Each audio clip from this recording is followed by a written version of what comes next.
Hello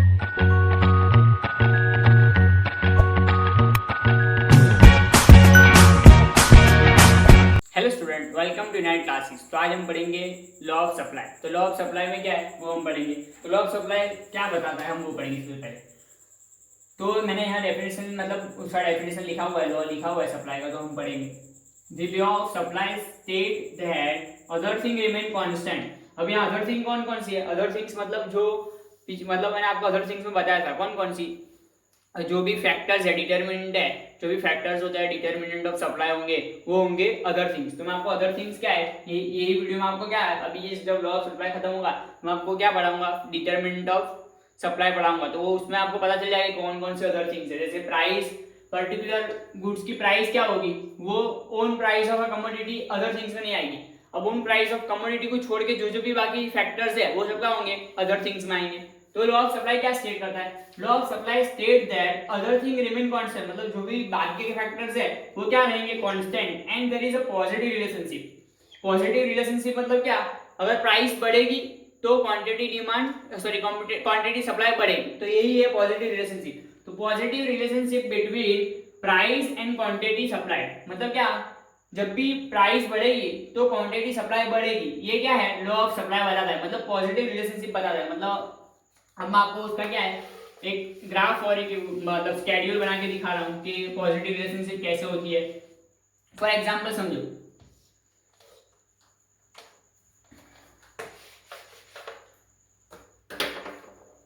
for example हम यहाँ लेंगे कि प्राइस एंड क्वांटिटी। अब समझो प्राइस जब 10 थी तो क्या है, अब समझो मैं यहाँ प्राइस 4-5 अलग अलग प्राइस ले रहा हूँ। प्राइस 10 है, 15 है, 20 है और 25।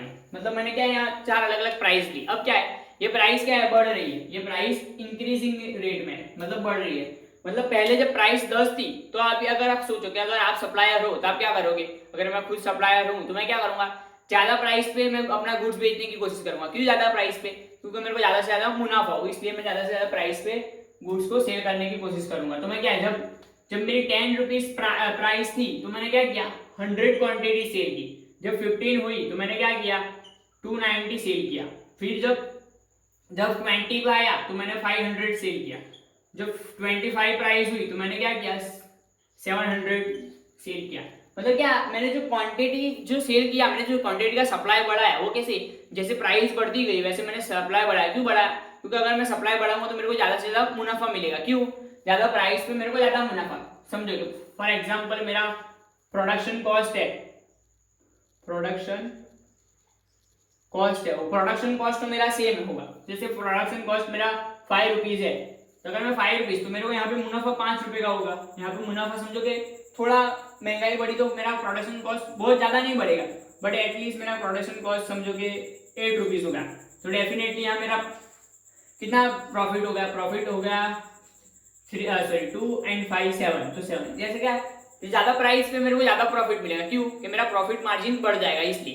तो इसलिए प्रोड्यूसर हमेशा क्या चाहता है, तो उसका जो गुड्स है वो ज्यादा से ज्यादा प्राइस में ज्यादा से ज्यादा बिके। मतलब जब प्राइस बढ़ती है तब क्या होता है, प्रोडक्शन बढ़ा देते हैं। तो ये क्या है, ये है लॉ ऑफ सप्लाई। तो यहाँ पे आपने देखा होगा कि जैसे प्राइस 10 थी तो प्राइस 10 से 15 हुई तो प्राइस बढ़ी। तो प्राइस बढ़ी तो क्या हुआ, क्वांटिटी सप्लाई भी बढ़ गया। क्वांटिटी सप्लाई कितना हुआ, 290, तो इसलिए क्वांटिटी सप्लाई भी बढ़ गया। तो अब इसका ग्राफ कैसे होगा, अब इसका ग्राफ होगा सिंपल। क्या है, यहाँ 10 पे प्राइस थी, तो जब प्राइस 10 थी, जब प्राइस 15 हुई, जब प्राइस 20 हुई, तो क्वांटिटी सप्लाई क्या है, बढ़ रही है। क्वांटिटी सप्लाई समझो कि 10, 15, 20 और ये सप्लाई को quantity and price.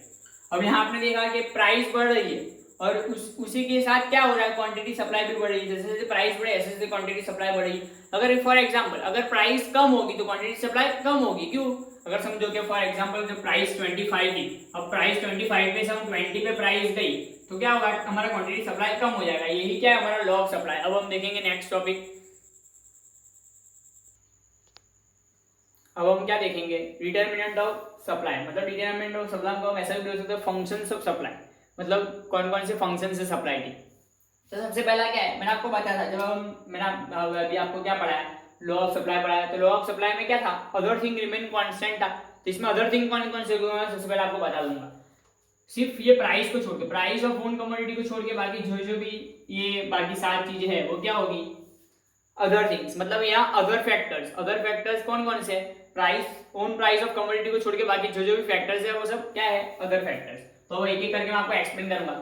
Price of own commodity, अगर price of own commodity increase होगी तो आपको वो तो पता ही दिया मैंने लॉ ऑफ सप्लाई में, अगर price of own commodity increase होगी तो सप्लाई बढ़ेगा, अगर प्राइस कम होगी तो सप्लाई कम होगा। अब हम देखेंगे next, price of related goods. तो price of related goods means क्या, अगर उसका रिलेटेड गुड्स की प्राइस बढ़ेगी तो क्या होगा, अगर उसकी प्राइस बढ़ गई तो वो क्या करेंगे, उसका सप्लाई बढ़ाएंगे। तो हम इतना सप्लाई बढ़ा नहीं सकेंगे क्योंकि वहां ऑलरेडी मार्केट में बहुत सारा सप्लाई आ चुका है। तो क्या है, प्राइस ऑटोमेटिकली डाउन आएगी, तो हम सप्लाई नहीं बढ़ाएंगे। अब number of firms in industry, तो क्या होगा, अगर समझो कि प्राइस सेम रह रही है but number of firms industry में बढ़ गई तो ऑटोमेटिकली क्या होगा, supply of quantity, quantity supply क्या होगा, बढ़ जाएगा। मतलब प्राइस वही है, जैसे प्राइस 10 रुपीज है कोई पर्टिकुलर गुड्स की, बस बट क्या हुआ, 2-4 फर्म्स और ऐड हो गई, मतलब 2-4 फर्म्स क्या हो गई, और नंबर ऑफ फर्म्स इंक्रीज हो गई किसमें, इंडस्ट्री में। तो क्या होगा, ऑटोमेटिकली वो अलग से प्रोडक्शन होगा, वो अलग से प्रोडक्शन होगा, मतलब इतना प्रोडक्शन इंक्रीज हुआ तो इतना सप्लाई भी वो लोग बढ़ाएंगे, मतलब इतना सप्लाई मार्केट में आएगा। तो क्या हो जाएगा, नंबर ऑफ फर्म्स बढ़ने के कारण क्या होगा, सप्लाई बढ़ेगा, और अगर नंबर ऑफ फर्म्स कम होती है तो सप्लाई क्या होगा, कम होगा। अब गोल ऑफ द फर्म, तो गोल ऑफ द फर्म क्या है, अगर दो गोल हो सकते हैं फर्म के, या तो मैक्सिमाइजेशन ऑफ प्रॉफिट, मतलब प्रॉफिट ज्यादा से ज्यादा कमानी चाहिए। तो मैंने आपको बताया था कि अगर प्रॉफिट ज्यादा से ज्यादा उसको कमाना है तो क्या करेगी, ज्यादा प्राइस पे ज्यादा क्वांटिटी सप्लाई करेगी। बट सेकंड क्या है, मैक्सिमाइज सेल, मतलब ज्यादा से ज्यादा उनको बेचना है, प्रॉफिट कम आए या ना आए, बट क्या है, ज्यादा से ज्यादा उनको प्रोडक्शन जो उन्होंने किया हुआ है वो क्या करना है, उसको प्रोडक्शन से बाहर निकाल के उसको स्टॉक में नहीं रखना, उसको बेच डालना है। तो क्या करेंगे, ज्यादा से ज्यादा, अगर प्राइस वही है, प्राइस 10 रुपीज की 10 रुपीज ही रहेगी, तो भी वो क्या करेंगे, ज्यादा से ज्यादा सेल करेंगे, ज्यादा से ज्यादा सप्लाई करेंगे। तो इसलिए क्या होगा, अगर goal of firm is profit maximisation, तो क्या होगा, प्राइस इंक्रीज होगी तो क्या होगा, सप्लाई भी इंक्रीज होगा। But goal of a firm is to sales maximisation, तो प्राइस वही की वही रहेगी, फिर भी क्या होगा, सप्लाई बढ़ेगा। अब क्या है, price of factors of production.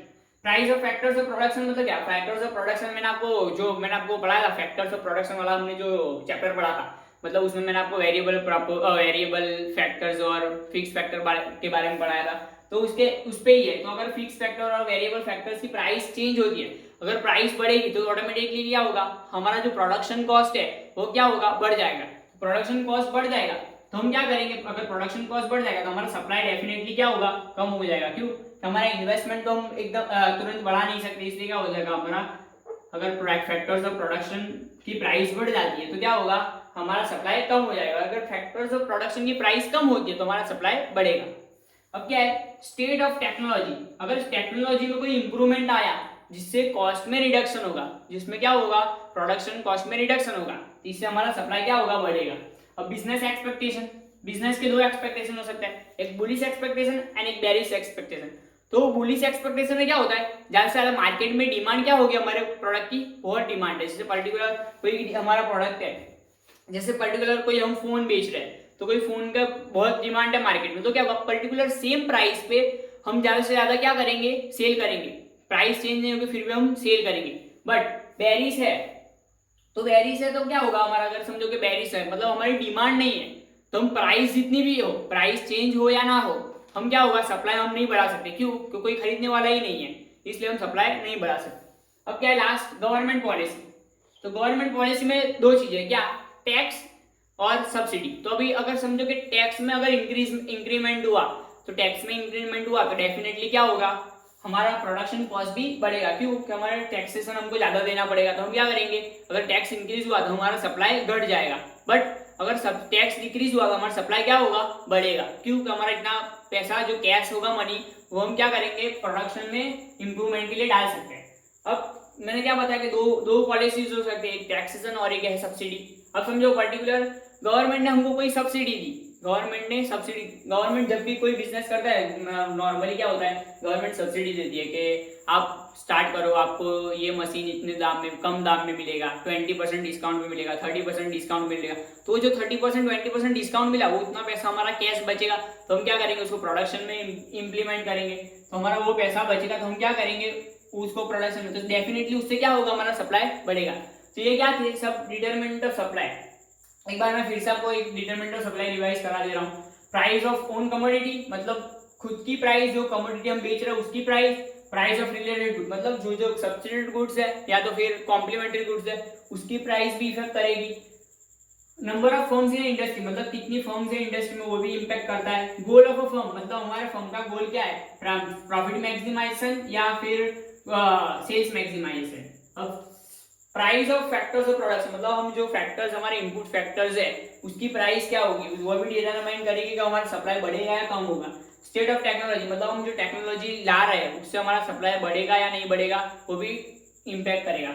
अब बिजनेस एक्सपेक्टेशन, बुलिश मार्केट है या बेरिश मार्केट है, वो भी बहुत ज्यादा इम्पैक्ट करेगा। मैंने आपको अच्छे से समझाया। अब गवर्नमेंट पॉलिसी में याद रखना दो कौन कौन सी है, टैक्स एंड सब्सिडी। आपको ये पूछ सकते हैं तो आप ये अच्छे से याद रखना, टैक्स एंड सब्सिडी।